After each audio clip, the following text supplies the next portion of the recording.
కోనసీమలో చెట్లు చచ్చిపోయినాయి తెలంగాణ వాళ్ళ దిష్టి వల్లనే అని చెప్పి చెప్పడం జరిగింది.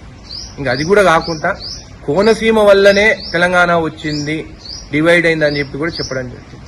మాకు తెలంగాణ వాసులకు మాకు సెంటిమెంట్ ఇంపార్టెంట్. మీకు తెలుసు స్టేట్ బైఫర్కేషన్ అప్పుడు సెంటిమెంట్ మాకు ఎంత ఇంపార్టెంట్. అప్పుడు చాలా మంది ఆంధ్ర నాయకులు బ్యాగులు మోసుకునే తెలంగాణ నాయకులేమో అమ్ముడు పోతారని కూడా తిరగడం జరిగింది. అయినా కానీ మాకు సెంటిమెంట్ ఇంపార్టెంట్ అని చెప్పి ప్రతి ఒక్కరూ తెలంగాణ నాయకులు ఆ రోజు ఉద్యమం వల్లనే, తెలంగాణ ప్రజల ఉద్యమం వల్లనే తెలంగాణ రావడం జరిగింది. సోనియా గాంధీ గారి ఆశీర్వాదం.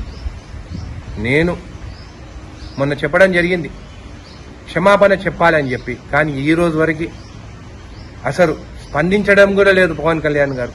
అంటే నేను తమిళనాడు పోతే నాకు రెడ్ కార్పెట్, ఢిల్లీకి పోతే నాకు రెడ్ కార్పెట్, ఎవరు ఏమి పీక్తారని చెప్పి అని అనుకుంటున్నారా? నేను ఈరోజు జడ్చర్ల నియోజకవర్గం ఎమ్మెల్యేగా చెప్తున్నాను, నీ సినిమా నాకు వేరే ఎమ్మెల్యేల గురించి అయితే నాకు తెలియదు, సెంటిమెంట్ ఉన్నట్టు అయితే ఖచ్చితంగా దీని గురించి స్పందిస్తారు. జడ్చర్లలో మాత్రం నీ సినిమా ఆడదు. నేను జడ్చర్ల ప్రజల గురించి చెప్తున్నాను. మొన్న కూడా చెప్పినాను, నేను కూడా పవన్ కళ్యాణ్ ఫ్యాన్ అని చెప్పి, కానీ నాకు sentiment important, Telangana sentiment important నాకు.